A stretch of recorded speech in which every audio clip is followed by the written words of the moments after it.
There are few persons, even among the calmest thinkers, who have not occasionally been startled into a vague yet thrilling half-credence in the supernatural, by coincidences of so seemingly marvelous a character that, as mere coincidences, the intellect has been unable to receive them. Such sentiments, for the half-credences of which I speak, have never the full force of thought. Such sentiments are seldom thoroughly stifled unless by reference to the doctrine of chance, or, as it is technically termed, the calculus of probabilities. Now this calculus is in its essence purely mathematical, and thus we have the anomaly of the most rigidly exact in science applied to the shadow and spirituality of the most intangible in speculation. The extraordinary details which I am now called upon to make public will be found to form, as regards sequence of time, the primary branch of a series of scarcely intelligible coincidences, whose secondary or concluding branch will be recognized by all readers in the late murder of Mary Cecilia Rogers at New York. When, in an article entitled "The Murders in the Rue Morgue," I endeavored about a year ago to depict some very remarkable features in the mental character of my friend, the Chevalier C. Auguste Dupin, it did not occur to me that I should ever resume the subject. This depicting of character constituted my design, and this design was thoroughly fulfilled in the wild train of circumstances brought to instance Dupin's idiosyncrasy. I might have adduced other examples, but I should have proven no more. Late events, however, in their surprising development have startled me into some farther details which will carry with them the air of extorted confession. Hearing what I have lately heard, it would be indeed strange should I remain silent in regard to what I both heard and saw so long ago.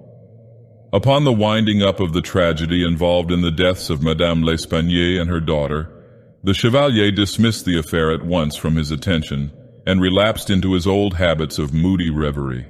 Prone at all times to abstraction, I readily fell in with his humor, and continuing to occupy our chambers in the Faubourg Saint-Germain, we gave the future to the winds and slumbered tranquilly in the present, weaving the dull world around us into dreams. But these dreams were not altogether uninterrupted. It may readily be supposed that the part played by my friend in the drama at the Rue Morgue had not failed of its impression upon the fancies of the Parisian police. With its emissaries, the name of Dupin had grown into a household word. The simple character of those inductions by which he had disentangled the mystery never having been explained even to the prefect, or to any other individual than myself, of course it is not surprising that the affair was regarded as little less than miraculous, or that the Chevalier's analytical abilities acquired for him the credit of intuition. His frankness would have led him to disabuse every inquirer of such prejudice, but his indolent humor forbade all farther agitation on a topic whose interest to himself had long ceased. It thus happened that he found himself the cynosure of the policial eyes, and the cases were not few in which attempt was made to engage his services at the prefecture. The only instance, nevertheless, in which such attempt proved successful was the instance to which I have already alluded, that of the murder of a young girl named Marie Rogêt. This event occurred about 2 years after the atrocity in the Rue Morgue. Marie, whose Christian and family name will at once arrest attention from their resemblance to those of the unfortunate Cigar girl, was the only daughter of the widow Estelle Rogêt. The father had died during the child's infancy, and from the period of his death until within 18 months before the assassination which forms the subject of our narrative, the mother and daughter had dwelt together in the Rue Pavée Saint-André, Madame there keeping a pension, assisted by Marie. Affairs went on thus until the latter had attained her 22nd year, when her great beauty attracted the notice of a perfumer, who occupied one of the shops in the basement of the Palais Royal, and whose custom lay chiefly among the desperate adventurers infesting that neighborhood. Monsieur Leblanc was not unaware of the advantages to be derived from the attendance of the fair Marie in his parfumerie, and his liberal proposals were accepted eagerly by the girl, but with somewhat more of hesitation by Madame. The anticipations of the shopkeeper were realized, and his rooms soon became notorious through the charms of the sprightly grisette. She had been in his employ about a year when her admirers were thrown into confusion by her sudden disappearance from the shop. Monsieur Leblanc was unable to account for her absence, and Madame Rogêt was distracted with anxiety and terror. The public papers immediately took up the theme, and the police were upon the point of making serious investigations when one fine morning, after the lapse of a week, Marie, in good health but with a somewhat saddened air, made her reappearance at her usual counter in the parfumerie. All inquiry, except that of a private character, was of course immediately hushed. Monsieur Leblanc professed total ignorance as before. Marie, with Madame, replied to all questions that the last week had been spent at the house of a relation in the country.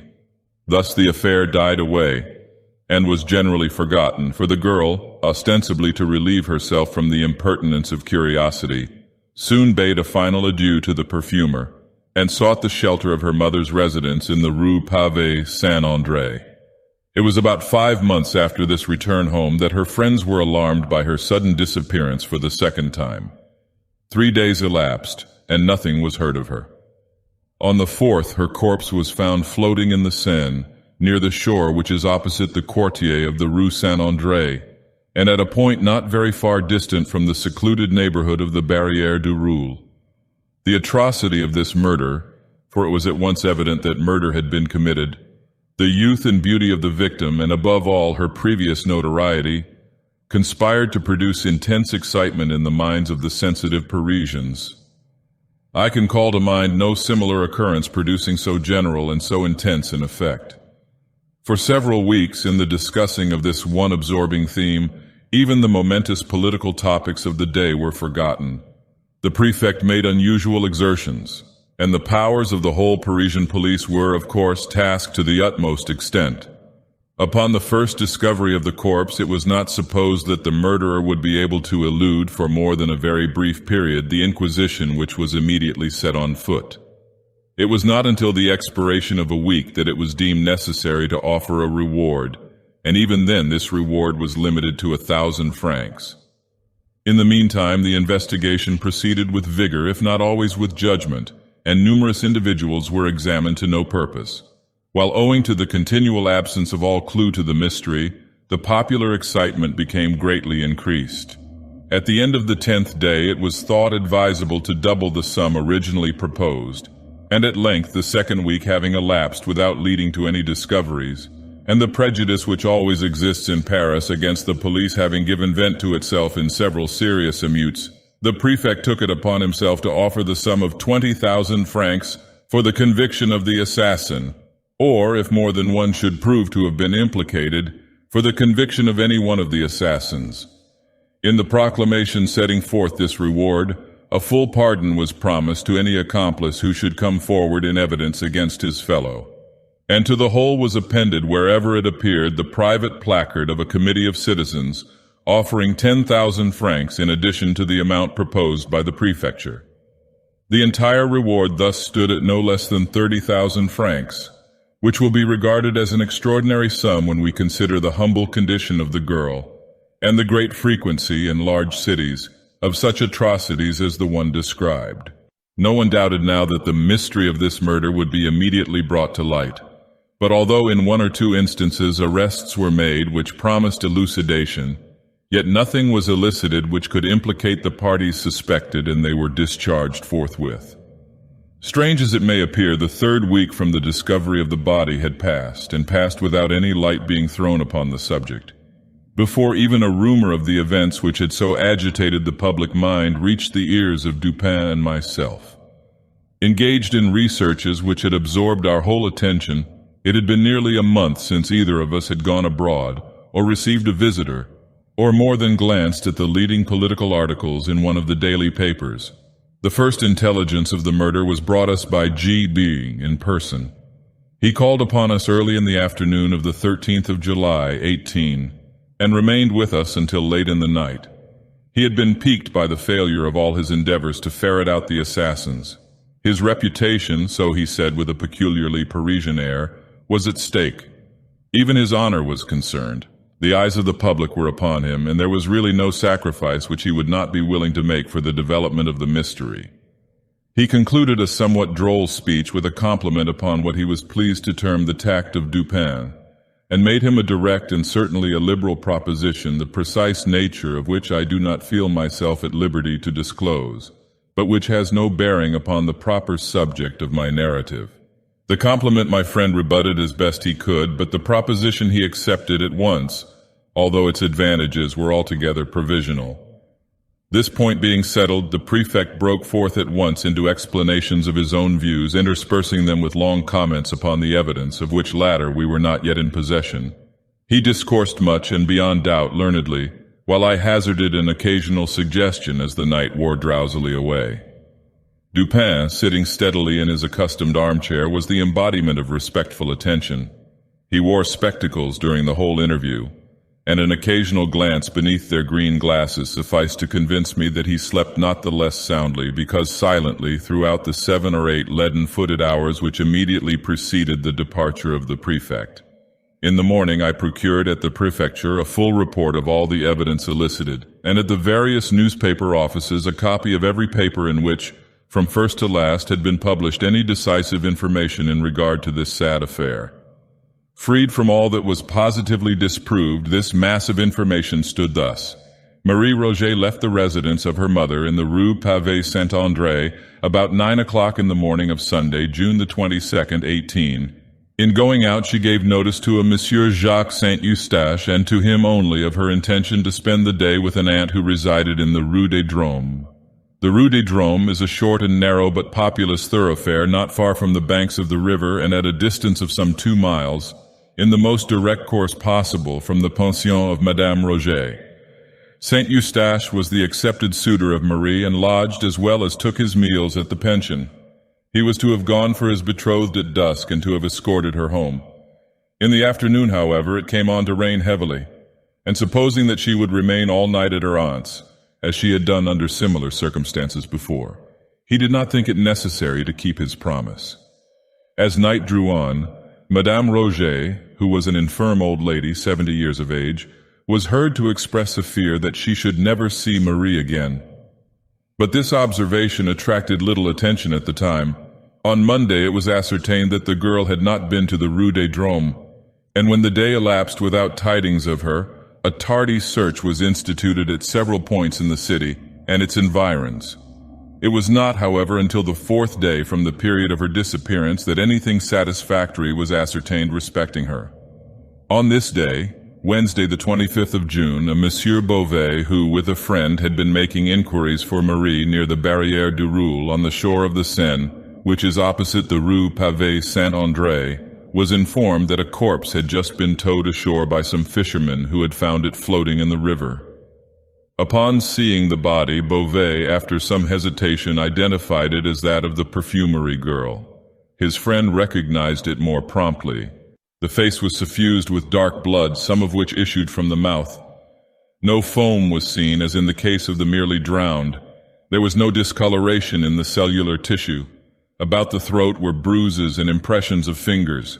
The arms were bent over on the chest and were rigid. The right hand was clenched, the left partially open. On the left wrist were 2 circular excoriations, apparently the effect of ropes, or of a rope in more than one volution. A part of the right wrist also was much chafed, as well as the back throughout its extent, but more especially at the shoulder blades. In bringing the body to the shore, the fishermen had attached to it a rope, but none of the excoriations had been affected by this. The flesh of the neck was much swollen. There were no cuts apparent or bruises which appeared the effect of blows. A piece of lace was found tied so tightly around the neck as to be hidden from sight. It was completely buried in the flesh and was fastened by a knot which lay just under the left ear. This alone would have sufficed to produce death. The medical testimony spoke confidently of the virtuous character of the deceased. She had been subjected to brutal violence. The corpse was in such condition when found that there could have been no difficulty in its recognition by friends. The dress was much torn and otherwise disordered. In the outer garment, a slip about a foot wide had been torn upward from the bottom hem to the waist, but not torn off. It was wound 3 times around the waist and secured by a sort of hitch in the back. The dress immediately beneath the frock was of fine muslin, and from this a slip 18 inches wide had been torn entirely out, torn very evenly and with great care. It was found around her neck, fitting loosely and secured with a hard knot. Over this muslin slip and the slip of lace, the strings of a bonnet were attached, the bonnet being appended. The knot by which the strings of the bonnet were fastened was not a lady's but a slip or sailor's knot. After the recognition of the corpse, it was not, as usual, taken to the morgue, this formality being superfluous, but hastily interred not far from the spot at which it was brought ashore. Through the exertions of Beauvais, the matter was industriously hushed up as far as possible, and several days had elapsed before any public emotion resulted. A weekly paper, however, at length took up the theme. The corpse was disinterred and a re-examination instituted, and nothing was elicited beyond what has been already noted. The clothes, however, were now submitted to the mother and friends of the deceased and fully identified as those worn by the girl upon leaving home. Meantime, the excitement increased hourly. Several individuals were arrested and discharged. Saint Eustache fell especially under suspicion, and he failed at first to give an intelligible account of his whereabouts during the Sunday on which Marie left home. Subsequently, however, he submitted to Monsieur G. affidavits accounting satisfactorily for every hour of the day in question. As time passed and no discovery ensued, 1,000 contradictory rumors were circulated, and journalists busied themselves in suggestions. Among these, the one which attracted the most notice was the idea that Marie Rogêt still lived, that the corpse found in the Seine was that of some other unfortunate. It will be proper that I submit to the reader some passages which embody the suggestion alluded to. These passages are literal translations from L'Étoile, a small daily print conducted in general with much ability. Mademoiselle Rogêt left her mother's house on Sunday morning, June the 22nd, 18, with the ostensible purpose of going to see her aunt or some other connection in the Rue des Drômes. From that hour nobody is proved to have seen her. There is no trace or tidings of her at all. There has no person whatever come forward so far who saw her at all on that day after she left her mother's door. Now, though we have no evidence that Marie Rogêt was in the land of the living after 9 o'clock on Sunday, June the 22nd, we have proof that up to that hour she was alive. On Wednesday noon at 12, a female body was discovered afloat on the shore of the Barrière du Roule. This was, even if we presume that Marie Rogêt was thrown into the river within 3 hours after she left her mother's house, only 3 days from the time she left her home, 3 days to an hour. But it is folly to suppose that the murder, if murder was committed on her body, could have been consummated soon enough to have enabled her murderers to throw the body into the river before midnight. Those who are guilty of such horrid crimes choose darkness rather than light. Thus we see that if the body found in the river was that of Marie Rogêt, it could only have been in the water 2.5 days or 3 at the outside. All experience has shown that drowned bodies or bodies thrown into the water immediately after death by violence require from 6 to 10 days for sufficient decomposition to take place to bring them to the top of the water.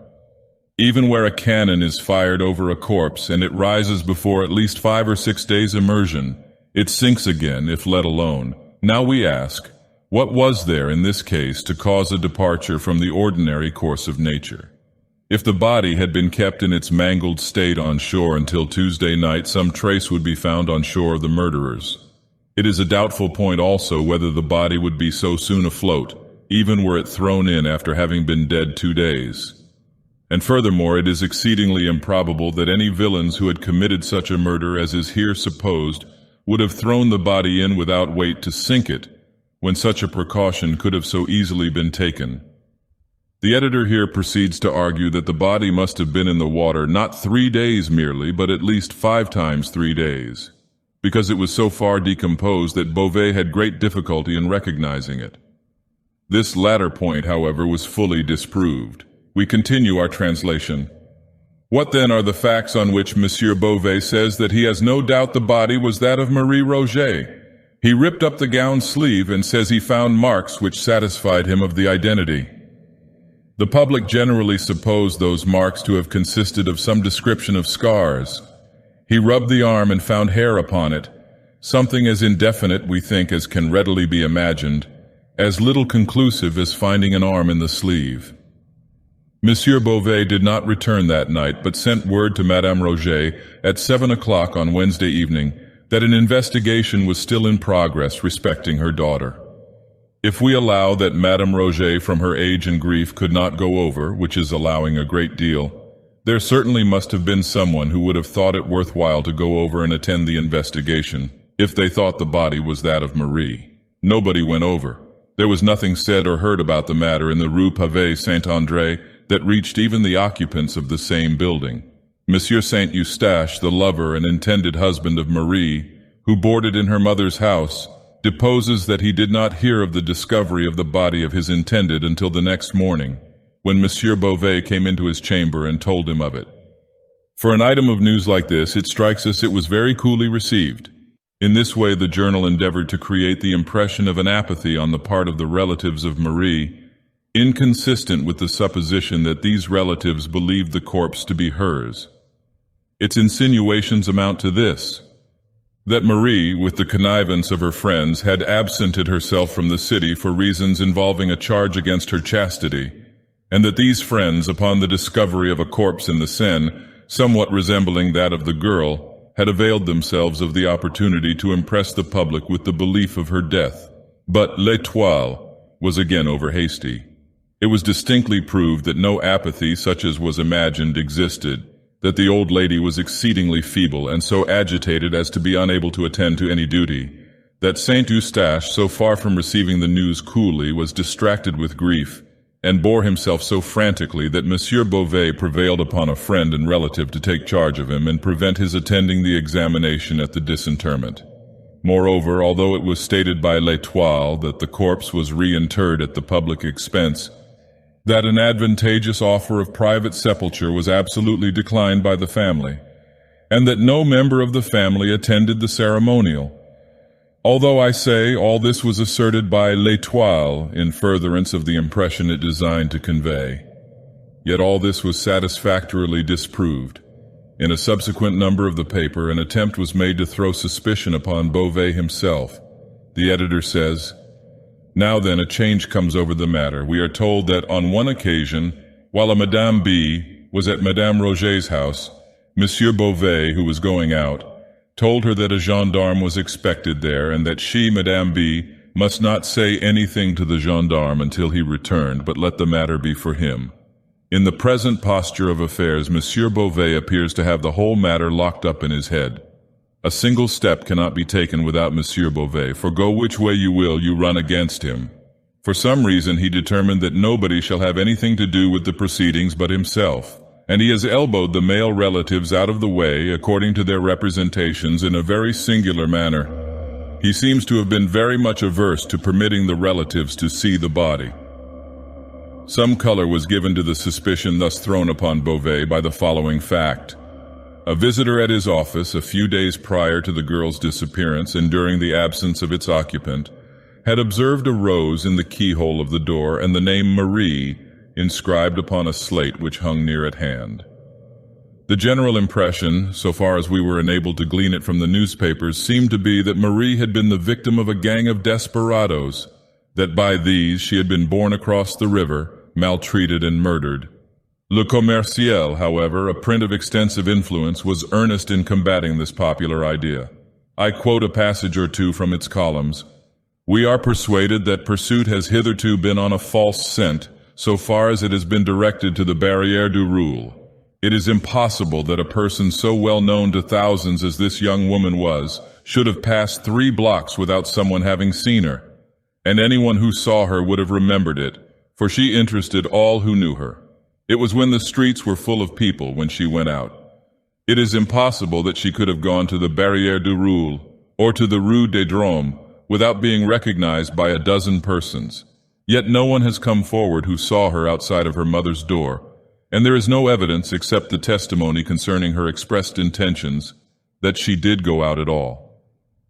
Her gown was torn, bound round her, and tied, and by that the body was carried as a bundle. If the murder had been committed at the Barrière du Roule, there would have been no necessity for any such arrangement. The fact that the body was found floating near the barrière is no proof as to where it was thrown into the water. A piece of one of the unfortunate girl's petticoats, 2 feet long and 1 foot wide, was torn out and tied under her chin around the back of her head, probably to prevent screams. This was done by fellows who had no pocket handkerchief.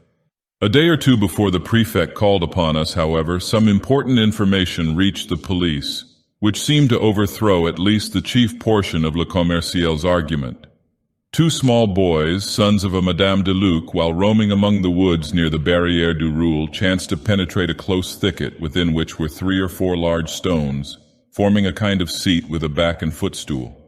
On the upper stone lay a white petticoat, on the second a silk scarf.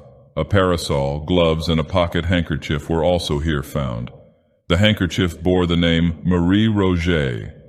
Fragments of dress were discovered on the brambles around. The earth was trampled, the bushes were broken, and there was every evidence of a struggle.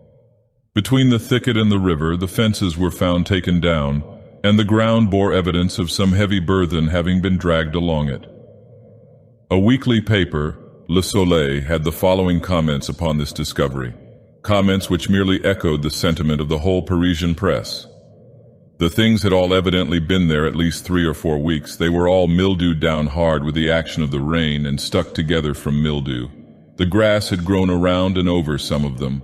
The silk on the parasol was strong, but the threads of it were run together within. The upper part, where it had been doubled and folded, was all mildewed and rotten and tore on its being opened. The pieces of her frock torn out by the bushes were about 3 inches wide and 6 inches long. One part was the hem of the frock, and it had been mended. The other piece was part of the skirt, not the hem. They looked like strips torn off and were on the thorn bush, about a foot from the ground. There can be no doubt, therefore, that the spot of this appalling outrage has been discovered. Consequent upon this discovery, new evidence appeared. Madame de Luc testified that she keeps a roadside inn not far from the bank of the river, opposite the Barrière du Roule. The neighborhood is secluded, particularly so. It is the usual Sunday resort of blackguards from the city who cross the river in boats. About 3 o'clock in the afternoon of the Sunday in question, a young girl arrived at the inn accompanied by a young man of dark complexion. The two remained here for some time. On their departure, they took the road to some thick woods in the vicinity. Madame de Luc's attention was called to the dress worn by the girl, on account of its resemblance to one worn by a deceased relative. A scarf was particularly noticed. Soon after the departure of the couple, a gang of miscreants made their appearance, behaved boisterously, ate and drank without making payment, followed in the route of the young man and girl, returned to the inn about dusk, and recrossed the river as if in great haste. It was soon after dark upon this same evening that Madame de Luc, as well as her eldest son, heard the screams of a female in the vicinity of the inn. The screams were violent but brief. Madame D. recognized not only the scarf which was found in the thicket, but the dress which was discovered upon the corpse. An omnibus driver, Valence, now also testified that he saw Marie Rogêt cross a ferry on the Seine on the Sunday in question, in company with a young man of dark complexion. He, Valence, knew Marie and could not be mistaken in her identity. The articles found in the thicket were fully identified by the relatives of Marie. The items of evidence and information thus collected by myself from the newspapers at the suggestion of Dupin embraced only one more point. But this was a point of seemingly vast consequence. It appears that immediately after the discovery of the clothes as above described, the lifeless or nearly lifeless body of Saint Eustache, Marie's betrothed, was found in the vicinity of what all now suppose the scene of the outrage. A phial labeled laudanum and emptied was found near him. His breath gave evidence of the poison. He died without speaking. Upon his person was found a letter, briefly stating his love for Marie with his design of self-destruction. "I need scarcely tell you," said Dupin as he finished the perusal of my notes, "that this is a far more intricate case than that of the Rue Morgue, from which it differs in one important respect. This is an ordinary, although an atrocious instance of crime. There is nothing peculiarly outre about it. You will observe that for this reason the mystery has been considered easy, when for this reason it should have been considered difficult of solution. Thus at first it was thought unnecessary to offer a reward. The myrmidons of G were able at once to comprehend how and why such an atrocity might have been committed. They could picture to their imaginations a mode, many modes, and a motive, many motives. And because it was not impossible that either of these numerous modes and motives could have been the actual one, they have taken it for granted that one of them must. But the ease with which these variable fancies were entertained, and the very plausibility which each assumed should have been understood as indicative rather of the difficulties than of the facilities which must attend elucidation. I have before observed that it is by prominences above the plane of the ordinary that reason feels her way, if at all, in her search for the true, and that the proper question in cases such as this is not so much what has occurred, as what has occurred that has never occurred before. In the investigations at the house of Madame L'Espanaye, the agents of Dagoth were discouraged and confounded by that very unusualness which, to a properly regulated intellect, would have afforded the sweet omen of success, while the same intellect might have been plunged in despair at the especially ordinary character of all that met the eye in the case of the perfumery girl, and yet told of nothing but easy triumph to the functionaries of the prefecture. In the case of Madame L'Espanaye and her daughter, there was, even at the beginning of our investigation, no doubt that murder had been committed. The idea of suicide was excluded at once. Here, too, we are freed at the commencement from all supposition of self-murder. The body found at the Barrière du Roule was found under such circumstances as to leave us no room for embarrassment upon this important point. But it has been suggested that the corpse discovered is not that of the Marie Rogêt, for the conviction of whose assassin or assassins the reward is offered, and respecting whom solely our agreement has been arranged with the prefect. We both know this gentleman well. It will not do to trust him too far. If, dating our inquiries from the body found and thence tracing a murderer, we yet discover this body to be that of some other individual than Marie, or if starting from the living Marie we find her yet find her unassassinated, in either case we lose our labor, since it is Monsieur G with whom we have to deal. For our own purpose, therefore, if not for the purpose of justice, it is indispensable that our first step should be the determination of the identity of the corpse with the Marie Rogêt who is missing. I know not what effect the arguments of L'Étoile may have wrought upon your own understanding. With the public they had had weight, and that the journal itself is convinced of their importance would appear from the manner in which it commences one of its essays upon the subject. Several of the morning papers of the day, it says, speak of the conclusive article in Monday's Étoile. To me, this article appears conclusive of little beyond the zeal of its inditer. We should bear in mind that in general it is the object of our newspapers rather to create a sensation, to make a point, than to further the cause of truth. The latter end is only pursued when it seems coincident with the former. The print, which merely falls in with ordinary opinion, however well-founded this opinion may be, earns for itself no credit with the mob. The mass of the people regard as profound only him who suggests pungent contradictions of the general idea. In ratiocination, not less than in literature, it is the epigram which is the most immediately and the most universally appreciated. In both, it is of the lowest order of merit. What I mean to say is that it is the mingled epigram and melodrame of the idea that Marie Rogêt still lives, rather than any true plausibility in this idea which has suggested it to L'Étoile, and secured it a favorable reception with the public. Let us examine the heads of the argument, endeavoring to avoid the incoherence with which it is originally set forth. The first aim of the writer is to show, from the brevity of the interval between Marie's disappearance and the finding of the floating corpse, that this corpse cannot be that of Marie. The reduction of this interval to its smallest possible dimension becomes thus at once an object with the reasoner. In the rash pursuit of this object he rushes into mere assumption at the outset. It is folly to suppose, he says, that the murder, if murder was committed on her body, would have been consummated soon enough to have enabled her murderers to throw the body into the river before midnight. We demand at once, and very naturally, why. Why is it folly to suppose that the murder was committed within 5 minutes after the girl's quitting her mother's house? Why is it folly to suppose that the murder was committed at any given period of the day? There have been assassinations at all hours. But had the murder taken place at any moment between 9 o'clock in the morning of Sunday and a quarter before midnight, there would still have been time enough to throw the body into the river before midnight. This assumption, then, amounts precisely to this, that the murder was not committed on Sunday at all, and if we allow it to assume this, we may permit it any liberties whatever. The paragraph beginning, "It is folly to suppose that the murder, etc., however it appears as printed in L'Etoile, may be imagined to have existed actually thus in the brain of its inditer. It is folly to suppose that the murder, if murder was committed on the body, could have been committed soon enough to have enabled her murderers to throw the body into the river before midnight. It is folly, we say, to suppose all this, and to suppose at the same time, as we are resolved to suppose, that the body was not thrown in until after midnight."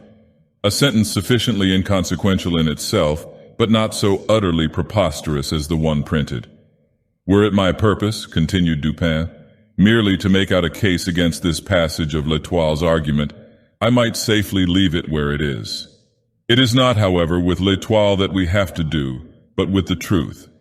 The sentence in question has but one meaning as it stands, and this meaning I have fairly stated, but it is material that we go behind the mere words, for an idea which these words have obviously intended and failed to convey. It was the design of the journalist to say that at whatever period of the day or night of Sunday this murder was committed, it was improbable that the assassins would have ventured to bear the corpse to the river before midnight, and herein lies really the assumption of which we complain. It is assumed that the murder was committed at such a position and under such circumstances that the bearing it to the river became necessary. Now the assassination might have taken place upon the river's brink or on the river itself, and thus the throwing the corpse in the water might have been resorted to at any period of the day or night as the most obvious and most immediate mode of disposal. You will understand that I suggest nothing here as probable or as coincident with my own opinion. My design so far has no reference to the facts of the case. I wish merely to caution you against the whole tone of L'Etoile's suggestion by calling your attention to its ex parte character at the outset. Having prescribed thus a limit to suit its own preconceived notions, having assumed that if this were the body of Marie, it could have been in the water but a very brief time, the journal goes on to say, "All experience has shown that drowned bodies, or bodies thrown into the water immediately after death by violence, require from 6 to 10 days for sufficient decomposition to take place to bring them to the top of the water. Even when a cannon is fired over a corpse and it rises before at least 5 or 6 days immersion, it sinks again if let alone." These assertions have been tacitly received by every paper in Paris with the exception of Le Moniteur. This latter print endeavors to combat that portion of the paragraph which has reference to drowned bodies only, by citing some 5 or 6 instances in which the bodies of individuals known to be drowned were found floating after the lapse of less time than is insisted upon by L'Etoile. But there is something excessively unphilosophical in the attempt on the part of Le Moniteur to rebut the general assertion of L'Etoile by a citation of particular instances militating against that assertion. Had it been possible to adduce 50 instead of 5 examples of bodies found floating at the end of 2 or 3 days, these 50 examples could still have been properly regarded as exceptions to alone L'Etoile's rule, until such time as the rule itself should be confuted. Admitting the rule, and this Le Moniteur does not deny, insisting merely upon its exceptions, the argument of L'Etoile is suffered to remain in full force.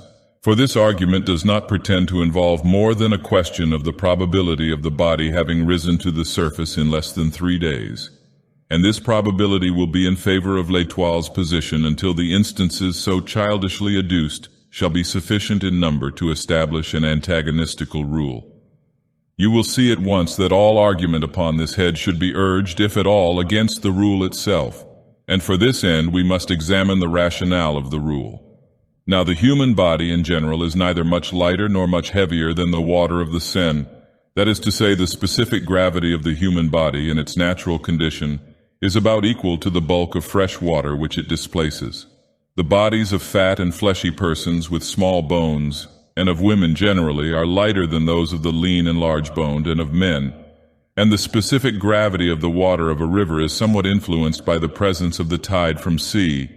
But leaving this tide out of question, it may be said that very few human bodies will sink at all even in fresh water of their own accord. Almost anyone falling into a river will be enabled to float, if he suffers the specific gravity of the water fairly to be adduced in comparison with his own, that is to say, if he suffers his whole person to be immersed, with as little exception as possible. The proper position for one who cannot swim is the upright position of the walker on land, with the head thrown fully back and immersed, the mouth and nostrils alone remaining above the surface. Thus circumstanced, we shall find that we float without difficulty and without exertion. It is evident, however, that the gravities of the body and of the bulk of water displaced are very nicely balanced, and that a trifle will cause either to preponderate. An arm, for instance, uplifted from the water and thus deprived of its support, is an additional weight sufficient to immerse the whole head, while the accidental aid of the smallest piece of timber will enable us to elevate the head so as to look about. Now, in the struggles of one unused to swimming, the arms are invariably thrown upwards, while an attempt is made to keep the head in its usual perpendicular position. The result is the immersion of the mouth and nostrils, and the inception, during efforts to breathe while beneath the surface of water, into the lungs. Much is also received into the stomach, and the whole body becomes heavier by the difference between the weight of the air originally distending these cavities and that of the fluid which now fills them. This difference is sufficient to cause the body to sink as a general rule, but is insufficient in the cases of individuals with small bones and an abnormal quantity of flaccid or fatty matter. Such individuals float even after drowning. Having thus before us the whole philosophy of this subject, we can easily test by it the assertions of L'Etoile. All experience shows, says this paper, that drowned bodies, or bodies thrown into the water immediately after death by violence, require from 6 to 10 days for sufficient decomposition to take place to bring them to the top of the water. Even when a cannon is fired over a corpse and it rises before at least 5 or 6 days' immersion, it sinks again if let alone. The whole of this paragraph must now appear a tissue of inconsequence and incoherence. All experience does not show that drowned bodies require from 6 to 10 days for sufficient decomposition to take place to bring them to the surface.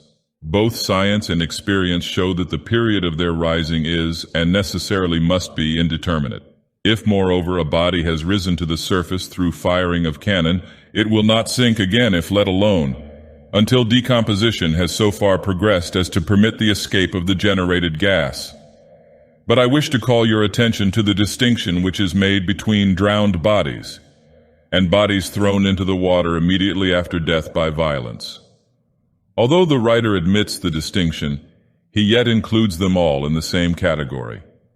I have shown how it is that the body of a drowning man becomes specifically heavier than its bulk of water, and that he would not sink at all except for the struggles by which he elevates his arms above the surface, and his gasps for breath while beneath the surface, gasps which supply by water the place of the original air in the lungs. But these struggles and these gasps would not occur in the body thrown into the water immediately after death by violence. Thus, in the latter instance, the body would not sink at all, a fact of which L'Etoile is evidently ignorant. When decomposition had proceeded to a very great extent, when the flesh had in a great measure left the bones, then indeed, but not till then, should we lose sight of the corpse. And now what are we to make of the argument of the journal that the body found could not be that of Marie Rogêt, because 3 days only having elapsed, this body was found floating? No one supposes her to have been drowned, and dying before being thrown into the river, she might have been found floating at any period afterwards whatever. But, says L'Etoile, if the body had been kept in its mangled state on shore until Tuesday night, some trace would be found on shore of the murderers. Here it is at first difficult to perceive the intention of the reasoner. He means to anticipate what he imagines would be an objection to his theory, viz., that the body was kept on shore 2 days, suffering rapid decomposition. He supposes that had this been the case, it might have appeared at the surface on the Wednesday, and thinks that only under such circumstances it could so have appeared. He is accordingly in haste to show that it was not kept on shore, for if so, some trace would be found on shore of the murderers. I presume you smile at the sequitur. You cannot be made to see how the mere duration of the corpse on the shore could operate to multiply traces of the assassins, nor can I. And furthermore, it is exceedingly improbable, continues our journal, that any villains who had committed such a murder as is here supposed would have thrown the body in without weight to sink it, when such a precaution could have so easily been taken. Observe here the laughable confusion of thought. No one, not even L'Etoile, disputes the murder committed on the body found. The marks of violence are too obvious. It is our reasoner's object merely to show that this body is not Marie's. He wishes to prove that Marie is not assassinated, not that the corpse was not. Yet his observation proves only the latter point. Here is a corpse without weight attached. Murderers, casting it in, would not have failed to attach a weight. Therefore it was not thrown in by murderers. This is all which is proved, if anything be. The question of identity is not even approached, and L'Etoile has been at great pains merely to gainsay now what it has admitted only a moment before. We are perfectly convinced, it says, that the body found was that of a murdered female. Nor is this the sole instance, even in this division of his subject, where our reasoner unwittingly reasons against himself. His evident object is to reduce as much as possible the interval between Marie's disappearance and the finding of the corpse. Yet we find him urging the point that no person saw the girl from the moment of her leaving her mother's house. We have no evidence, he says, that Marie Rogêt was in the land of the living after 9 o'clock on Sunday, June the 22nd. As his argument is obviously an ex parte one, he should at least have left this matter out of sight. For had anyone been known to see Marie, say on Monday or on Tuesday, the interval in question would have been much reduced, and by his own ratiocination the probability much diminished of the corpse being that of the grisette. It is, nevertheless, amusing to observe that L'Etoile insists upon its point in the full belief of its furthering its general argument. Reperuse now that portion of this argument which has reference to the identification of the corpse by Beauvais. In regard to the hair upon the arm, our paper has been obviously disingenuous. Monsieur Beauvais, not being an idiot, could never have urged in identification of the corpse simply hair upon its arm. No arm is without hair. The general expression of L'Etoile is a mere perversion of the witness's phraseology. He must have spoken of some peculiarity in this hair. It was a peculiarity of color, of quantity, of length, or of situation. Her foot, says the journal, was small. So are thousands of feet. Her garter is no proof whatever, nor is her shoe, for shoes and garters are sold in packages. The same may be said of the flowers in her hat. One thing upon which Monsieur Beauvais strongly insists is that the clasp on the garter found had been set back to take it in. This amounts to nothing, for most women find it proper to take a pair of garters home and fit them to the size of the limbs they are to encircle, rather than to try them in the store where they purchase. Here it is difficult to suppose the journal in earnest. Had Monsieur Beauvais, in his search for the body of Marie, discovered a corpse corresponding in general size and appearance to the missing girl, he would have been warranted, without reference to the question of habiliment at all, in forming an opinion that his search had been successful.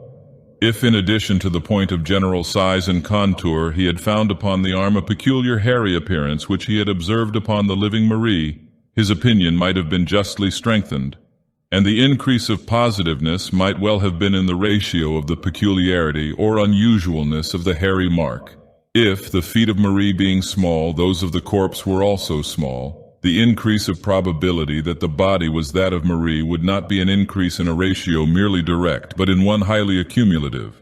Add to all this shoes such as she had been known to wear upon the day of her disappearance, and, although these shoes may be sold in packages, you so far augment the probability as to verge upon the certain.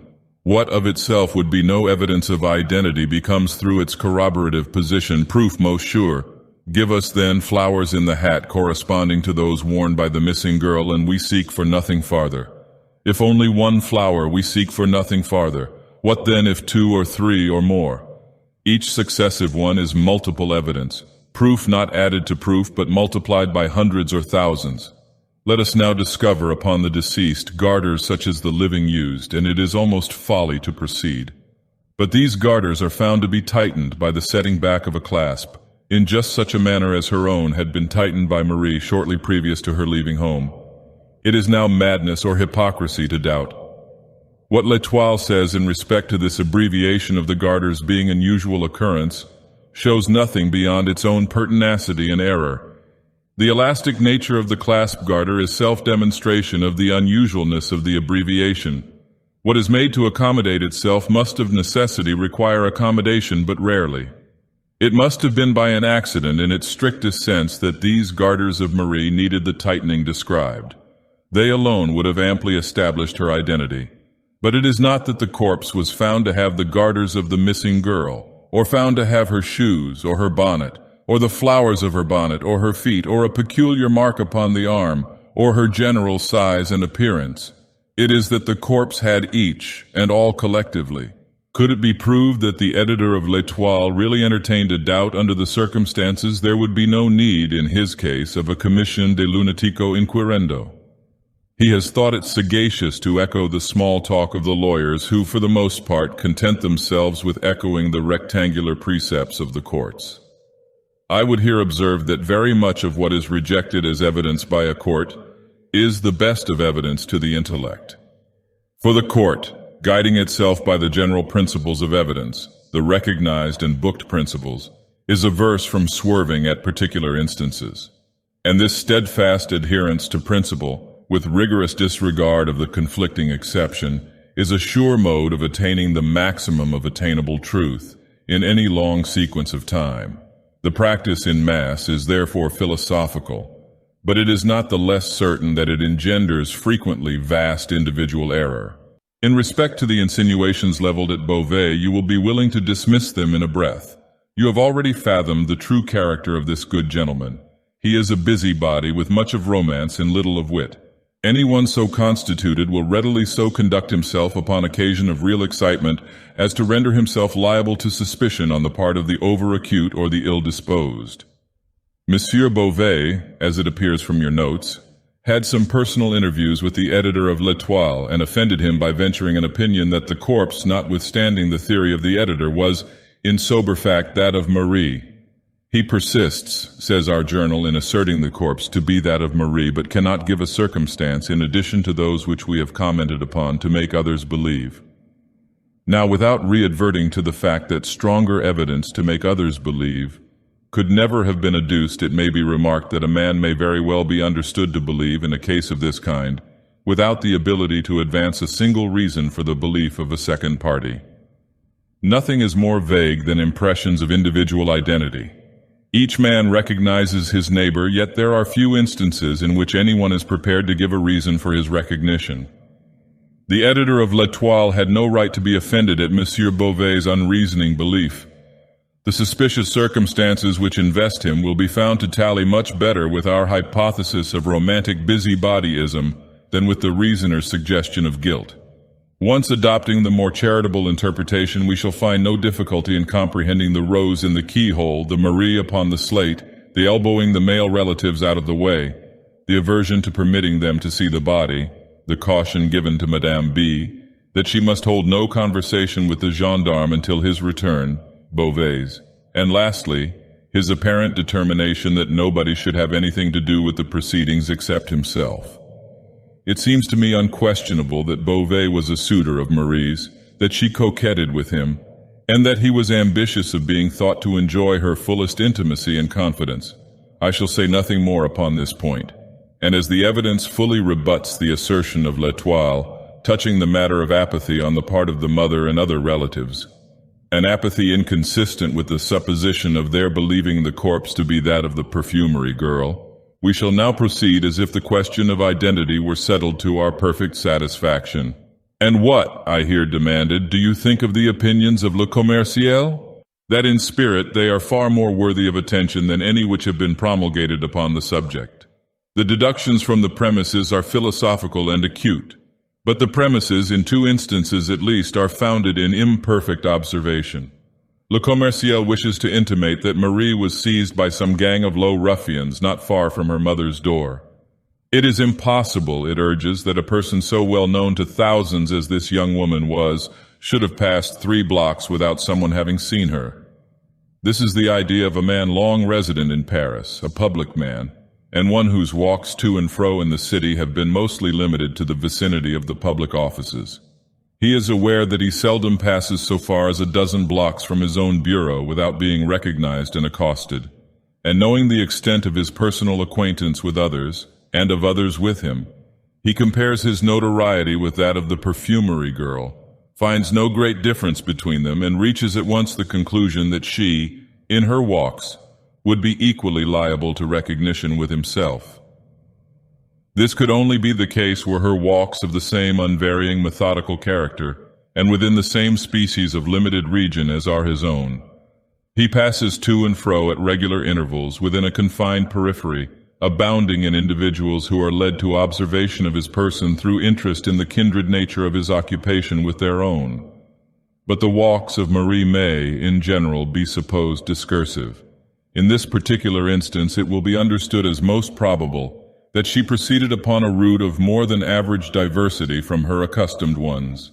The parallel which we imagine to have existed in the mind of Le Commerciel would only be sustained in the event of the two individuals traversing the whole city. In this case, granting the personal acquaintances to be equal, the chances would be also equal that an equal number of personal rencounters would be made. For my own part, I should hold it not only as possible, but as very far more than probable, that Marie might have proceeded at any given period by any one of the many routes between her own residence and that of her aunt, without meeting a single individual whom she knew or by whom she was known. In viewing this question in its full and proper light, we must hold steadily in mind the great disproportion between the personal acquaintances of even the most noted individual in Paris and the entire population of Paris itself. But whatever force there may still appear to be in the suggestion of Le Commerciel will be much diminished when we take into consideration the hour at which the girl went abroad. It was when the streets were full of people, says Le Commerciel, that she went out. But not so, it was at 9 o'clock in the morning. Now at 9 o'clock of every morning in the week, with the exception of Sunday, the streets of the city are, it is true, thronged with people. At 9 on Sunday the populace are chiefly within doors preparing for church. No one of observation can have failed to notice the peculiarly deserted air of the town. From about 8 until 10 on the morning of every Sabbath. Between 10 and 11 the streets are thronged, but not at so early a period as that designated. There is another point at which there seems a deficiency of observation on the part of Le Commerciel. A piece, it says, of one of the unfortunate girl's petticoats, 2 feet long and 1 foot wide, was torn out and tied under her chin and around the back of her head, probably to prevent screams. This was done by fellows who had no pocket handkerchiefs. Whether this idea is or is not well founded, we will endeavor to see hereafter. But by fellows who have no pocket handkerchiefs, the editor intends the lowest class of ruffians. These, however, are the very description of people who will always be found to have handkerchiefs, even when destitute of shirts. You must have had occasion to observe how absolutely indispensable of late years to the thorough blackguard has become the pocket handkerchief. And what are we to think, I asked, of the article in Le Soleil? That it is a vast pity its inditer was not more minute. It is easy to surmise and as easy to assert. He has merely repeated what others have done, without establishing any incontrovertible proofs, the individual items of the already published opinion, collecting them with a laudable industry from this paper and from that. The things had all evidently been there, he says, at least 3 or 4 weeks, and there can be no doubt that the spot of this appalling outrage has been discovered. Here again he speaks but from suspicion and brings nothing to bear conclusively upon the matter. The facts here restated by Le Soleil are very far indeed from removing my own doubts upon this subject, and we will examine them more particularly hereafter in connection with another division of the theme. At present we must occupy ourselves with other investigations. You cannot fail to have remarked the extreme laxity of the examination of the corpse. To be sure, the question of identity was readily determined, or should have been, but there were other points to be ascertained. Had the body been in any respect despoiled? Had the deceased any articles of jewelry about her person upon leaving home? If so, had she any when found? These are important questions utterly untouched by the evidence, and there are others of equal moment which have met with no attention. We must endeavor to satisfy ourselves by personal inquiry. The case of St. Eustache must be re-examined. I have no suspicion of this person, but let us proceed methodically. We will ascertain beyond a doubt the validity of the affidavits in regard to his whereabouts on the Sunday. Affidavits of this character are readily made matter of mystification. Should there be nothing wrong here, however, we will dismiss St. Eustache from our investigations. His suicide, however corroborative of suspicion, were there found to be deceit in the affidavits, is, without such deceit, in no respect an unaccountable circumstance, or one which need cause us to deflect from the line of ordinary analysis. In the analysis which I now propose, we will discard the interior points of this tragedy and concentrate our attention upon its outskirts. Not the least usual error in investigations such as this is the limiting of inquiry to the immediate, with total disregard of the collateral or circumstantial events. It is the malpractice of the courts to confine evidence and discussion to the bounds of apparent relevancy. Yet experience has shown, and a true philosophy will always show, that a vast, perhaps the larger portion of truth arises from the seemingly irrelevant. It is through the spirit of this principle, if not precisely through its letter, that modern science has resolved to calculate upon the unforeseen. But perhaps you do not comprehend me. The history of human knowledge has so uninterruptedly shown that to collateral or incidental or accidental events, we are indebted for the most numerous and most valuable discoveries, that it has at length become necessary in any prospective view of improvement, to make not only large but the largest allowances for inventions that shall arise by chance, and quite out of the range of ordinary expectation. It is no longer philosophical to base upon what has been a vision of what is to be. Accident is admitted as a portion of the substructure. We make chance a matter of absolute calculation. We subject the unlooked for and unimagined to the mathematical formulae of the schools. I repeat that it is no more than fact that the larger portion of all truth has sprung from the collateral, and it is but in accordance with the spirit of the principle involved in this fact that I would divert inquiry in the present case from the trodden and hitherto unfruitful ground of the event itself to the contemporary circumstances which surround it. While you ascertain the validity of the affidavits, I will examine the newspapers more generally than you have as yet done. So far, we have only reconnoitered the field of investigation, but it will be strange indeed if a comprehensive survey, such as I propose of the public prints, will not afford us some minute points which shall establish a direction for inquiry. In pursuance of Dupin's suggestion, I made scrupulous examination of the affair of the affidavits. The result was a firm conviction of their validity and of the consequent innocence of Saint Eustache. In the meantime, my friend occupied himself with what seemed to me a minuteness altogether objectless in a scrutiny of the various newspaper files. At the end of a week, he placed before me the following extracts.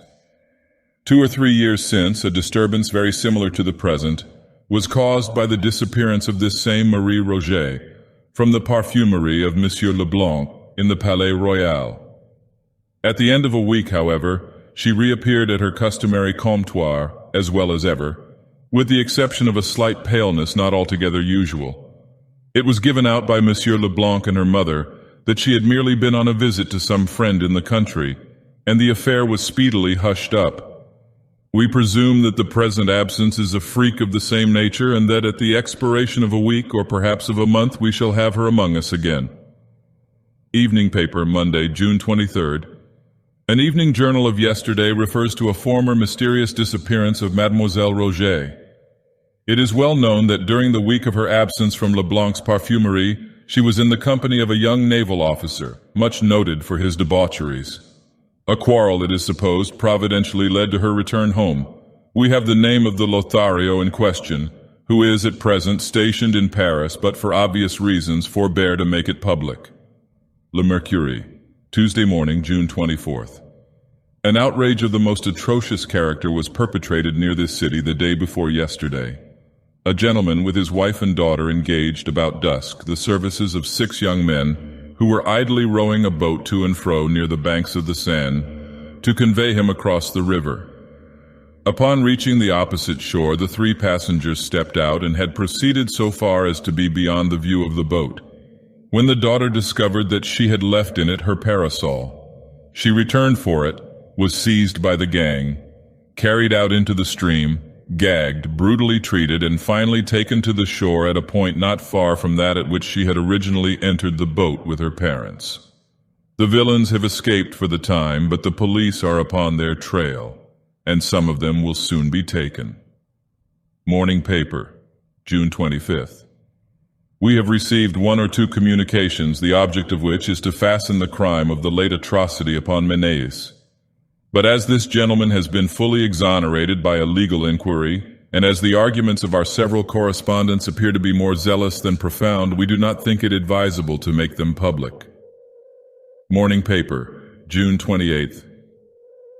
We have received several forcibly written communications, apparently from various sources, and which go far to render it a matter of certainty that the unfortunate Marie Rogêt has become a victim of one of the numerous bands of blackguards which infest the vicinity of the city upon Sunday. Our own opinion is decidedly in favor of this supposition.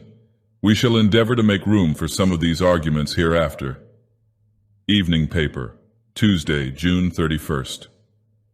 On Monday, one of the bargemen connected with the revenue service saw an empty boat floating down the Seine. Sails were lying in the bottom of the boat. The bargeman towed it under the barge office. The next morning it was taken from thence without the knowledge of any of the officers. The rudder is now at the barge office. La Diligence, Thursday, June 26th. Upon reading these various extracts, they not only seemed to me irrelevant, but I could perceive no mode in which any one of them could be brought to bear upon the matter in hand. I waited for some explanation from Dupin. "It is not my design," he said, "to dwell upon the first and second of these extracts. I have copied them chiefly to show you the extreme remissness of the police, who, as far as I can understand from the prefect, have not troubled themselves in any respect with an examination of the naval officer alluded to.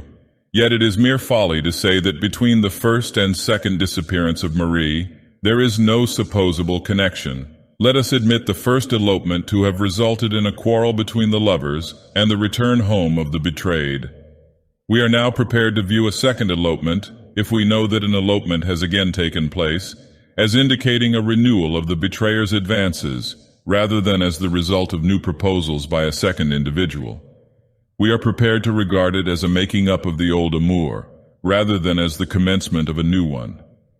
The chances are 10,000 to 1 that he who had once eloped with Marie would again propose an elopement, rather than that she to whom proposals of elopement had been made by one individual should have them made to her by another. And here let me call your attention to the fact that the time elapsing between the first ascertained and the second supposed elopement is precisely the general period of the cruises of our men of war. Had the lover been interrupted in his first villainy by the necessity of departure to sea, and had he seized the first moment of his return to renew the base designs not yet altogether accomplished? Of all these things we know nothing. You will say, however, that in the second instance there was no elopement as imagined. Certainly not. But are we prepared to say that there was not the frustrated design? Beyond Saint Eustache and perhaps Beauvais, we find no recognized, no open, no honorable suitors of Marie. Of none other is there anything said. Who then is the secret lover of whom the relatives, at least most of them, know nothing, but whom Marie meets upon the morning of Sunday, and who is so deeply in her confidence that she hesitates not to remain with him until the shades of the evening descend amid the solitary groves of the Barrière du Roule? Who is that secret lover, I ask, of whom at least most of the relatives know nothing? And what means the singular prophecy of Madame Rogêt on the morning of Marie's departure? I fear that I shall never see Marie again. But if we cannot imagine Madame Rogêt privy to the design of elopement, may we not at least suppose this design entertained by the girl? Upon quitting home, she gave it to be understood that she was about to visit her aunt in the Rue des Drômes, and Saint Eustache was requested to call for her at dark. Now, at first glance, this fact strongly militates against my suggestion, but let us reflect that she did meet with some companion and proceed with him across the river, reaching the Barrière du Roule at so late an hour as 3 o'clock in the afternoon is known. But in consenting so to accompany this individual, she must have thought of her expressed intention when leaving home, and of the surprise and suspicion aroused in the bosom of her affianced suitor Saint Eustache. When calling for her at the hour appointed in the Rue des Drômes, he should find that she had not been there, and when moreover upon returning to the pension with this alarming intelligence, he should become aware of her continued absence from home. She must have thought of these things, I say. She must have foreseen the chagrin of Saint Eustache, the suspicion of all. She could not have thought of returning to brave this suspicion, but the suspicion becomes a point of trivial importance to her if we suppose her not intending to return. We may imagine her thinking thus: I am to meet a certain person for the purpose of elopement. It is necessary that there be no chance of interruption. There must be sufficient time given us to elude pursuit. I will give it to be understood that I shall visit and spend the day with my aunt at the Rue des Drômes. I will tell Saint Eustache not to call for me until dark. In this way, my absence from home for the longest possible period without causing suspicion or anxiety will be accounted for, and I shall gain more time than in any other manner.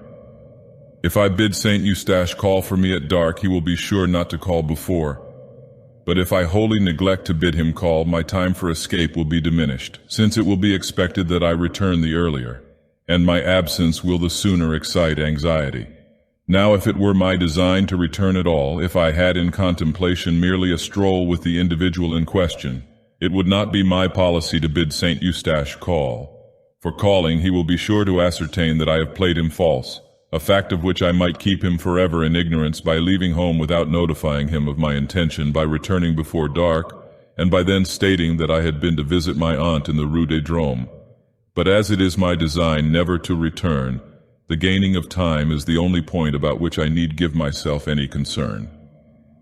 Such thoughts as these we may imagine to have passed through the mind of Marie, but the point is one upon which I consider it necessary now to insist. I have reasoned thus merely to call attention, as I said a minute ago, to the culpable remissness of the police. You have observed in your notes that the most general opinion in relation to this sad affair is and was from the first, that the girl had been the victim of a gang of blackguards. Now, the popular opinion under certain conditions is not to be disregarded. When arising of itself, when manifesting itself in a strictly spontaneous manner, we should look upon it as analogous with that intuition which is the idiosyncrasy of the individual man of genius. In 99 cases from the 100 I would abide by its decision, but it is important that we find no palpable traces of suggestion. The opinion must be rigorously the public's own, and the distinction is often exceedingly difficult to perceive and to maintain. In the present instance, it appears to me that this public opinion, in respect to a gang, has been superinduced by the collateral event which is detailed in the third of my extracts. All Paris is excited by the discovered corpse of Marie, a girl young, beautiful, and notorious. This corpse is found bearing marks of violence and floating in the river. But it is now made known that at the very period, or about the very period, in which it is supposed that the girl was assassinated, an outrage similar in nature to that endured by the deceased, although less in extent, was perpetuated by a gang of young ruffians upon the person of a second young female. Is it wonderful that the one known atrocity should influence the popular judgment in regard to the other unknown? This judgment awaited direction, and the known outrage seemed so opportunely to afford it.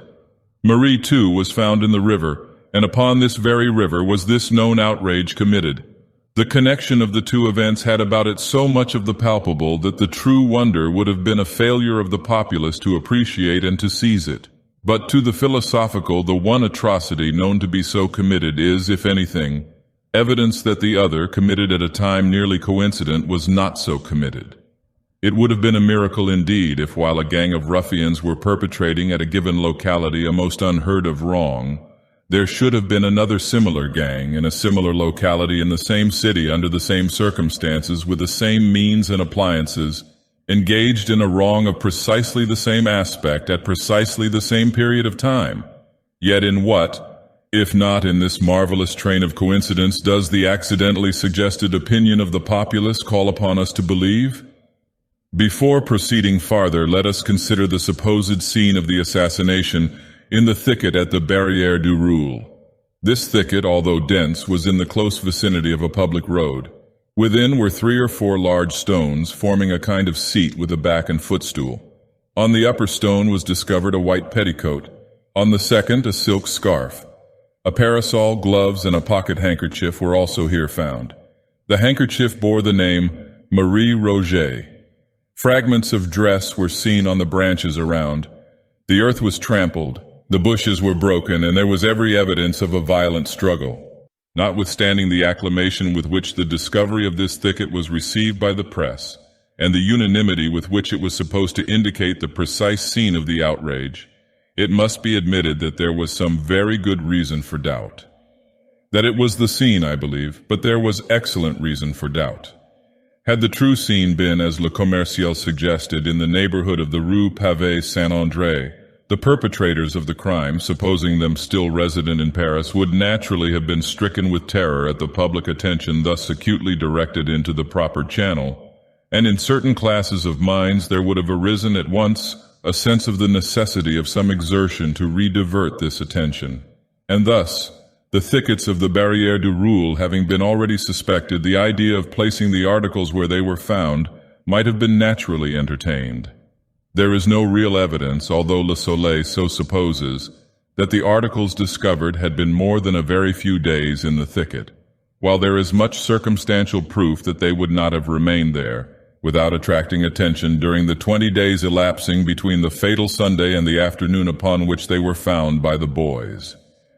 They were all mildewed down hard, says Le Soleil, adopting the opinions of its predecessors, with the action of the rain, and stuck together from mildew. The grass had grown around and over some of them. The silk of the parasol was strong, but the threads of it were run together within. The upper part, where it had been doubled and folded, was all mildewed and rotten and tore on being opened. In respect to the grass having grown around and over some of them, it is obvious that the fact would only have been ascertained from the words and thus from the recollections of two small boys, for these boys removed the articles and took them home before they had been seen by a third party.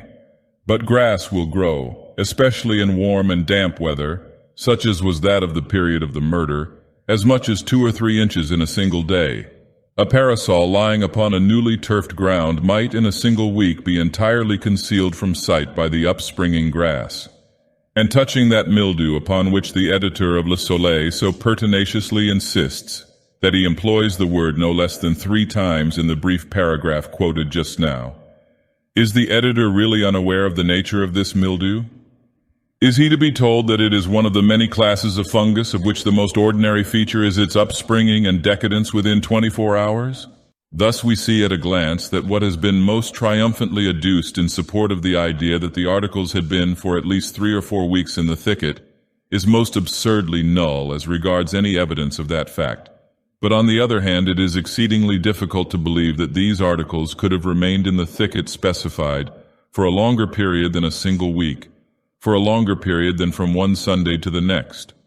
Those who know anything of the vicinity of Paris know the extreme difficulty of finding seclusion unless at a great distance from its suburbs. Such a thing as an unexplored or even an unfrequently visited recess amid its woods or groves is not for a moment to be imagined. Let anyone who, being at heart a lover of nature, is yet chained by duty to the dust and heat of this great metropolis. Let any such one attempt, even during the weekdays, to slake his thirst for solitude amid the scenes of natural loveliness which immediately surround us. At every second step he will find the growing charm dispelled by the voice and personal intrusion of some ruffian or party of carousing blackguards. He will seek privacy amid the densest foliage, all in vain. Here are the very nooks where the unwashed most abound. Here are the temples most rife with desecration. With deadly sickness of the heart, the wanderer will flee back to the polluted Paris as to a less odious because less incongruous sink of pollution. But if the vicinity of the city is so beset during the working days of the week, how much more so on the Sabbath? It is especially that, released from the claims of labor or deprived of the customary opportunities of crime, the lower order of the town blackguard seeks the precincts of the town, not through love of the rural, which in his heart he despises, but by way of escape from the restraints and conventionalities of society. He desires less the fresh air and the green trees than the utter license of the country.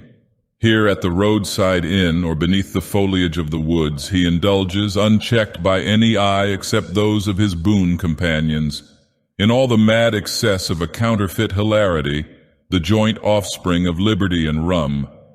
I say nothing more than what must be obvious to every dispassionate observer when I repeat that the circumstance of the articles in question having remained undiscovered for a longer period than from one Sunday to another in any thicket in the immediate neighborhood of Paris is to be looked upon as little less than miraculous.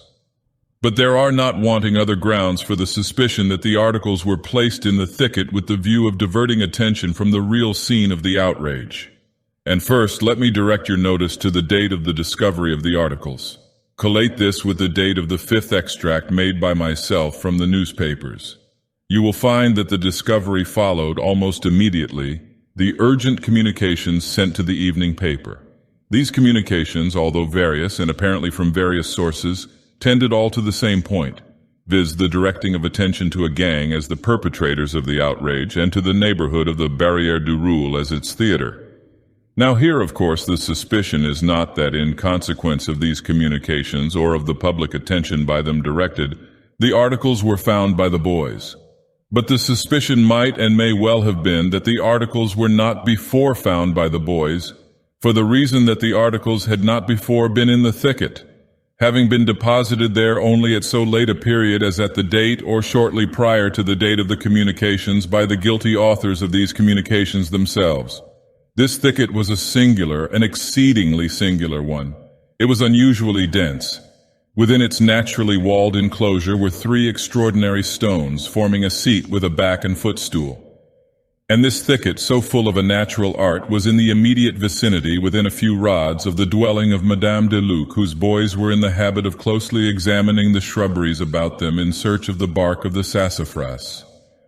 Would it be a rash wager, a wager of 1,000 to 1, that a day never passed over the heads of these boys without finding at least one of them ensconced in the umbrageous hall and enthroned upon its natural throne? Those who would hesitate at such a wager have either never been boys themselves or have forgotten the boyish nature. I repeat, it is exceedingly hard to comprehend how the articles could have remained in this thicket undiscovered for a longer period than 1 or 2 days, and that thus there is good ground for suspicion, in spite of the dogmatic ignorance of Le Soleil, that they were, at a comparatively late date, deposited where found. But there are still other and stronger reasons for believing them so deposited than any which I have as yet urged. And now, let me beg your notice to the highly artificial arrangement or disposal of the articles. On the upper stone lay a white petticoat, on the second a silk scarf. Scattered around were a parasol, gloves, and a pocket handkerchief bearing the name Marie Rogêt. Here is just such an arrangement as would naturally be made by a not over-acute person wishing to dispose the articles naturally. But it is by no means a really natural arrangement. I should rather have looked to see the things all lying on the ground and trampled underfoot.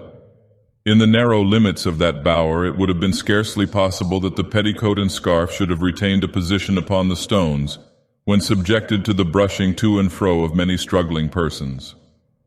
There was evidence, it is said, of a struggle, and the earth was trampled, the bushes were broken. But the petticoat and the scarf are found deposited as if upon shelves. The pieces of the frock torn out by the bushes were about 3 inches wide and 6 inches long. One part was the hem of the frock, and it had been mended. They looked like strips torn off.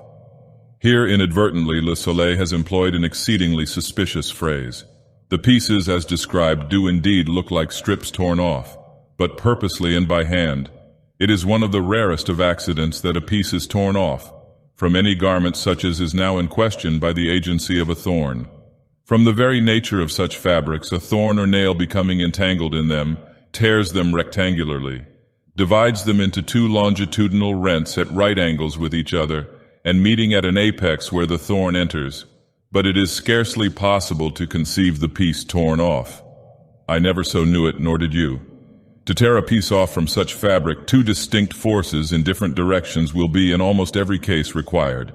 If there be 2 edges to the fabric, if, for example, it be a pocket handkerchief, and it is desired to tear from it a slip, then and then only will the one force serve the purpose.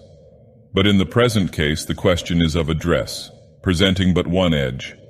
To tear a piece from the interior, where no edge is presented, could only be effected by a miracle through the agency of thorns, and no one thorn could accomplish it. But even where an edge is presented, 2 thorns will be necessary, operating, the one in 2 distinct directions and the other in one, and this in the supposition that the edge is unhemmed. If hemmed, the matter is nearly out of the question. We thus see the numerous and great obstacles in the way of pieces being torn off through the simple agency of thorns, yet we are required to believe not only that one piece, but that many have been so torn, and one part, too, was the hem of the frock. Another piece was part of the skirt, not the hem. That is to say, was torn completely out, through the agency of thorns, from the unedged interior of the dress. These, I say, are things which one may well be pardoned for disbelieving, yet taken collectively they form perhaps less of reasonable ground for suspicion than the one startling circumstance of the articles having been left in this thicket at all by any murderers who had enough precaution to think of removing the corpse. You will not have apprehended me rightly, however, if you suppose it my design to deny this thicket as the scene of the outrage, for in fact this is a point of minor importance. We are not engaged in an attempt to discover the scene, but to produce the perpetrators of the murder. What I have adduced, notwithstanding the minuteness with which I have adduced it, has been with the view first to show the folly of the positive and headlong assertions of Le Soleil, but secondly and chiefly to bring you by the most natural route to a further contemplation of the doubt whether this assassination has or has not been the work of a gang. We will resume this question by mere allusion to the revolting details of the surgeon examined at the inquest. It is only necessary to say that his published inferences in regard to the number of ruffians have been properly ridiculed as unjust and totally baseless by all the reputable anatomists of Paris. Not that the matter might not have been as inferred, but that there was no ground for the inference. Let us reflect now upon the traces of a struggle, and let me ask what these traces have been supposed to demonstrate. A gang. But do they not rather demonstrate the absence of a gang? What struggle could have taken place? What struggle so violent and so enduring as to have left its traces in all directions between a weak and defenseless girl and the gang of ruffians imagined? The silent grasp of a few rough arms and all would have been over. The victim must have been absolutely passive at their will. You will here bear in mind that I admit the thicket as the scene of the outrage, and you will immediately perceive that the arguments urged against the thicket as the scene are applicable in chief part only against it as the scene of an outrage committed by more than a single individual. If we imagine but one violator, we can conceive, and thus only conceive, the struggle of so violent and so obstinate a nature as to have left the traces apparent. And again, I have already mentioned the strong and just suspicion to be excited by the fact that the articles in question were suffered to remain at all in the thicket where discovered. It seems almost impossible that these evidences of guilt should have been accidentally left where found. There was sufficient presence of mind to remove the corpse, and yet a more positive evidence than the corpse itself, whose features might have been quickly obliterated by decay, is allowed to lie conspicuously in the scene of the outrage. I allude to the handkerchief with the name of the deceased. If this was accident, it was not the accident of a gang. We can imagine it only the accident of an individual. Let us see. An individual has committed the murder. He is alone with the ghost of the departed. He is appalled by what lies motionless before him. The fury of his passion is over, and there is abundant room in his heart for the natural awe of the deed. His is none of that confidence which the presence of numbers inevitably inspires. He is alone with the dead. He trembles and is bewildered. Yet there is a necessity for disposing of the corpse. He bears it to the river, but leaves behind him the other evidences of guilt, for it is difficult, if not impossible, to carry all the burthen at once, and it will be easy to return for what is left. But in his toilsome journey to the water, his fears redouble within him. The sounds of life encompass his path. A dozen times he hears or fancies the step of an observer. Even the very lights from the city bewilder him. Yet in time and by long and frequent pauses of long agony, he reaches the river's brink and disposes of his ghastly charge, perhaps through the medium of a boat. But now what treasure does the world hold? What threat of vengeance could it hold out, which would have power to urge the return of that lonely murderer over that toilsome and perilous path to the thicket and its blood-chilling recollections? He returns not, let the consequences be what they may. He could not return if he would. His sole thought is immediate escape. He turns his back forever upon those dreadful shrubberies and flees as from the wrath to come. But how with a gang? Their number would have inspired them with confidence, if indeed confidence is ever wanting in the breast of the errant blackguard. For of errant blackguards alone are the supposed gangs ever constituted. Their number, I say, would have prevented the bewildering and unreasoning terror which I have imagined to paralyze the single man. Could we suppose an oversight in one or two or three? This oversight would have been remedied by a fourth. They would have left nothing behind them, for their number would have enabled them to carry all at once. There would have been no need of return.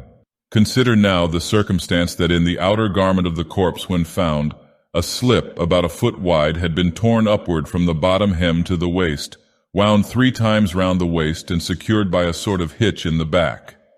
This was done with the obvious design of affording a handle by which to carry the body. But would any number of men have dreamed of resorting to such an expedient? To 3 or 4, the limbs of the corpse would have afforded not only a sufficient but the best possible hold. The device is that of a single individual, and this brings us to the fact that between the thicket and the river, the rails of the fences were found taken down, and the ground bore evident traces of some heavy burden having been dragged along it. But would a number of men have put themselves to the superfluous trouble of taking down a fence for the purpose of dragging through it a corpse which they might have lifted over any fence in an instant? Would a number of men have so dragged a corpse at all as to have left evident traces of the dragging? And here we must refer to an observation of Le Commerciel, an observation upon which I have already in some measure commented. A piece, says this journal, of one of the unfortunate girl's petticoats was torn out and tied under her chin and around the back of her head, probably to prevent screams. This was done by fellows who had no pocket handkerchiefs. I have before suggested that a genuine blackguard is never without a pocket handkerchief, but it is not to this fact that I now especially advert. That it was not through want of a handkerchief for the purpose imagined by Le Commerciel that this bandage was employed is rendered apparent by the handkerchief left in the thicket, and that the object was not to prevent screams appears also from the bandage having been employed in preference to what would so much better have answered the purpose. But the language of the evidence speaks of the strip in question as found around the neck, fitting loosely and secured with a hard knot. These words are sufficiently vague but differ materially from those of Le Commerciel. The slip was 18 inches wide and therefore, although of muslin, would form a strong band when folded or rumpled longitudinally. And thus rumpled it was discovered. My inference is this: the solitary murderer, having borne the corpse for some distance by means of the bandage hitched around its middle, found the weight in this mode of procedure too much for his strength. He resolved to drag the burthen. The evidence goes to show that it was dragged. With this object in view, it became necessary to attach something like a rope to one of the extremities. It could be best attached about the neck, where the head would prevent its slipping off. And now the murderer bethought him unquestionably of the bandage about the loins. He would have used this but for its volution about the corpse, the hitch which embarrassed it, and the reflection that it had not been torn off from the garment. It was easier to tear a new slip from the petticoat. He tore it, made it fast about the neck, and so dragged his victim to the brink of the river. That this bandage, only attainable with trouble and delay, and but imperfectly answering its purpose, that this bandage was employed at all, demonstrates that the necessity for its employment sprang from circumstances arising at a period when the handkerchief was no longer attainable, that is to say, arising, as we have imagined, after quitting the thicket, and on the road between the thicket and the river. But the evidence, you will say, of Madame de Luc points especially to the presence of a gang in the vicinity of the thicket, at or about the epoch of the murder, I grant. I doubt if there were not a dozen gangs, such as described by Madame de Luc, in and about the vicinity of the Barrière du Roule, at or about the period of this tragedy. But the gang which has drawn upon itself the pointed animadversion, although the somewhat tardy evidence of Madame de Luc, is the only gang which is represented by that honest and scrupulous old lady as having eaten her cakes and swallowed her brandy, without putting themselves to the trouble of making her payment. Et ainsi il irait? But what is the precise evidence of Madame de Luc? A gang of miscreants made their appearance, behaved boisterously, ate and drank without making payment, followed in the route of the young man and girl, returned to the inn about dusk, and recrossed the river as if in great haste. Now this a great haste very possibly seemed greater haste in the eyes of Madame de Luc, since she dwelt lingeringly and lamentingly upon her violated cakes and ale for which she might still have entertained a faint hope of compensation. Why, otherwise, since it was about dusk, should she make a point of the haste? It is no cause for wonder, surely, that even a gang of blackguards should make haste to get home, when a wide river is to be crossed in small boats, when storm impends, and when night approaches. I say approaches, for the night had not yet arrived. It was only about dusk that the indecent haste of these miscreants offended the sober eyes of Madame de Luc. But we are told that it was upon this very evening that Madame de Luc, as well as her eldest son, heard the screams of a female in the vicinity of the inn. And in what words does Madame de Luc designate the period of the evening at which these screams were heard? It was soon after dark, she says. But soon after dark is at least dark, and about dusk is as certainly daylight. Thus it is abundantly clear that the gang quitted the Barrière du Roule prior to the screams overheard by Madame de Luc.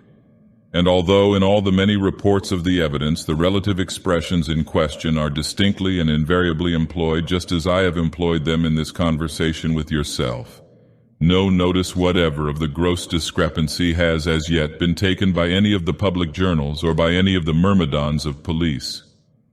I shall add but one to the arguments against a gang, but this one has, to my own understanding at least, a weight altogether irresistible.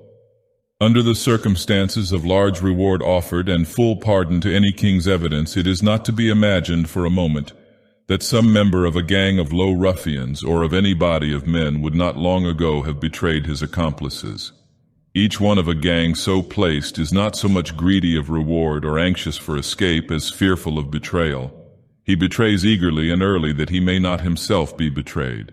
That the secret has not been divulged is the very best of proof that it is in fact a secret. The horrors of this dark deed are known only to one living human being and to God. And who that one? It will not be impossible. Perhaps it will not be difficult to discover. Let us sum up meager yet certain fruits of our long analysis. We have attained the idea of a murder perpetrated in the thicket at the Barrière du Roule by a lover, or at least by an intimate and secret associate of the deceased.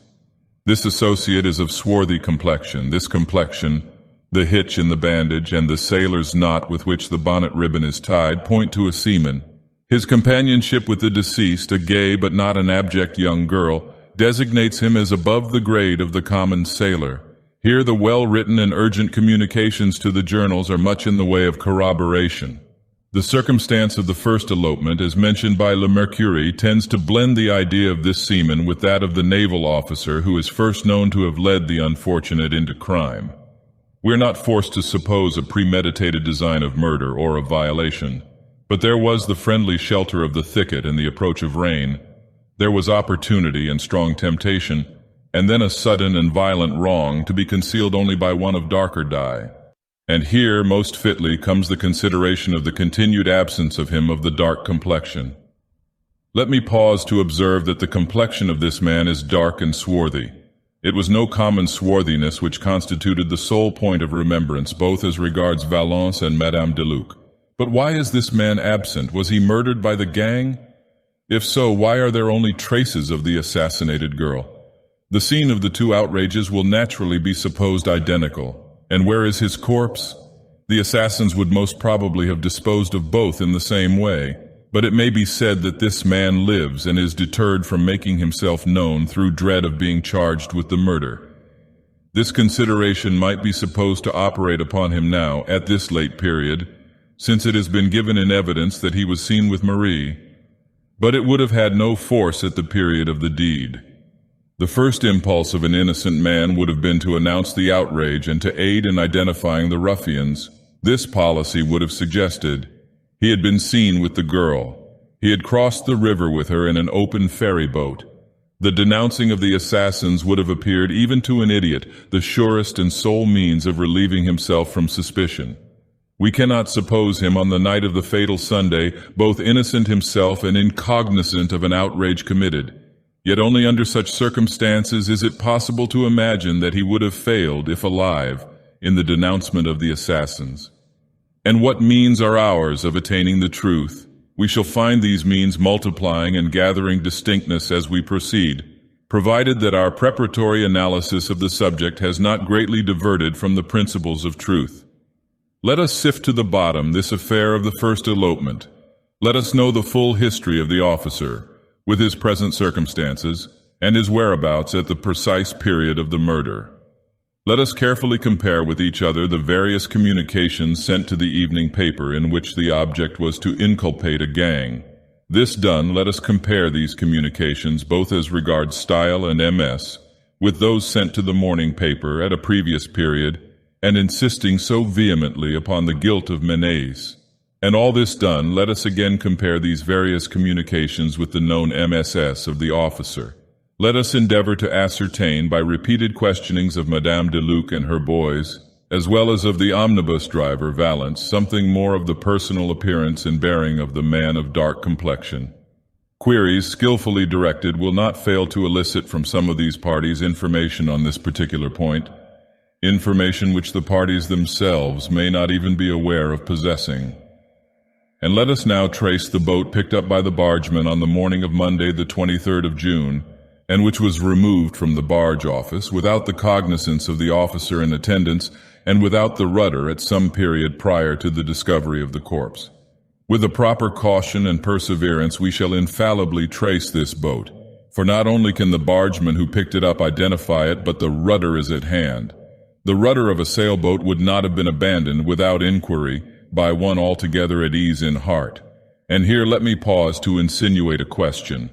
There was no advertisement of the picking up of this boat. It was silently taken to the barge office and as silently removed.